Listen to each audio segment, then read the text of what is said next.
Baldur's Gate 3 is built different.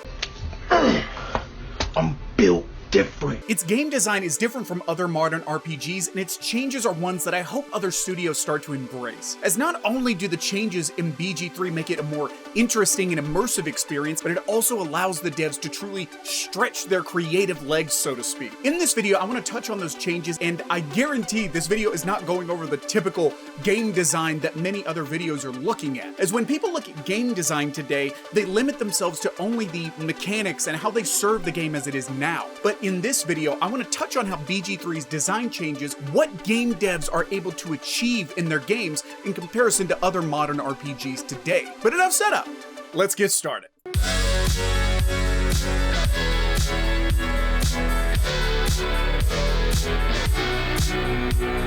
Before we get into how Baldur's Gate 3 has revolutionized game design as a whole, we need to look at where modern RPGs, especially action RPGs, stand today in terms of design. Today, the modern RPG stands in stark opposition to what BG3 has done. They're very focused tightly around gameplay. You will have your skill tree that gives you a sense of progression and growing stronger. These skill trees can allow players to find new abilities by dealing with enemies in new ways and allowing further branching of how you can fight. These skills are gained by experience, i.e. using a skill often or simply beating up enough enemies to gain the XP from them. Typically, these RPGs will focus around stealth gameplay as it adds an easy way to add depth to their own formula. Stealth helps engage a player with the challenge of staying hidden while dealing with enemies and abstract problems. Presenting players with abstract problems is important in these games as the focus around, say, outposts, where the developers are able to simply put together a new base of some kind and bang, you gave a player another 30 minutes of gameplay potentially. Many of these RPGs will focus on fantasy settings. This allows devs a lot more freedom in creating those aforementioned abilities. That is what your modern RPG is based around, and this formula is very simple, yet as we saw with little tweaks and additions, you can add depth to that gameplay. However, with all these little tweaks and depth added, it seems like we are at the end of the evolution of these modern action RPGs. What else is there to add? What is the end goal of what an action RPG wants to be? Realistic. Even Assassin's Creed Odysseys, your Cyberpunk 2077s, and your Ghost of Tsushimas, modern action RPGs want to be as close to real combat as possible. It's the only thing they can offer, and sadly, in my view, the goal is impossible to reach and shouldn't even be attempted, honestly. When watching a real fight in MMA, there are a lot of little intricacies like weight distribution, head movement, and little feints to confuse an opponent. None of these games can reach this type of realism, and we cannot immerse a player in this type of fight because the technology just isn't there yet. Picture yourself as a Navy SEAL sneaking up on an enemy compound, holding your breath, taking down an enemy. Now, picture what you're doing with your controller. Aim? I got him! Modern action RPGs suffer from the Sisifus Syndrome, trying to roll their stone up the hill to achieve something that just can't be done. Even in games where they got a bit closer, like in Kingdom Come Deliverance, they were only able to achieve a fairly awkward, though admirable, attempt at real sword combat. Then in shooters like the Tom Clancy's Wildlands series, you can never immerse a player in this type of gameplay. Simple button presses do not make a player feel like they are doing the things seen in-game most times. This is where a new question needs to be asked by game developers to themselves. What do we supplement that gameplay with?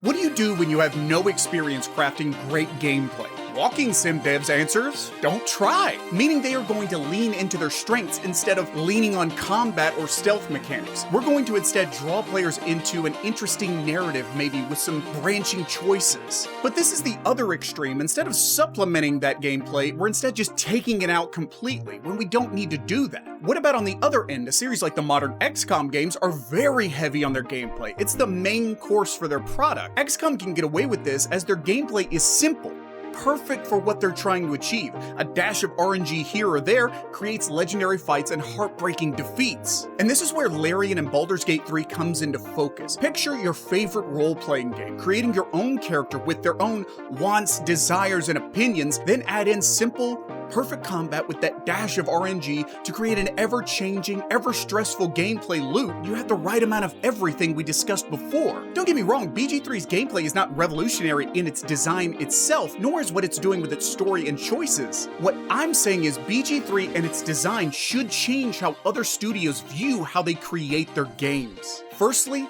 limit. Larian knew that they could not have the world, so instead they found the elements that worked in other games. Take a dash of XCOM's combat, add in another dash of that D&D role-playing, and then have the right amount of depth for each. You cannot truly revolutionize what XCOM's gameplay has done, or any other CRPG for that matter. Second, supplement. BG3's gameplay is not revolutionary because there isn't much more you can add to that gameplay formula, or any gameplay formula for that matter. Just add your own little spin on some mechanics here or there. However, what is the thing that you can almost infinitely be expanding, that you can always be adding to? Story and RPG choices. BG3 consistently throughout your time with the game will push the boundaries of what you think can be accounted for. You can murder your companions in Baldurs Gate 3, man! You can pick up companions in different spots of the story, or not at all. It is insane on what is accounted for in terms of choice in this game. The over 17,000 variations reported of endings for Baldurs Gate 3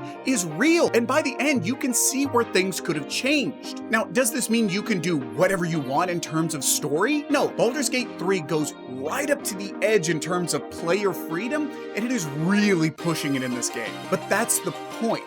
We can't necessarily reinvent CRPG gameplay, but you can supplement that gameplay with strong writing and player choices. Baldurs Gate 3, I hope, changes the mindset for a lot of game devs today, because in a market flooded with fast-paced hack-and-slash action RPG mechanics, Baldurs Gate 3 stands out by embracing strategic combat and decision-making. It harkens back to the roots of RPGs, offering a deep and immersive experience with its story first.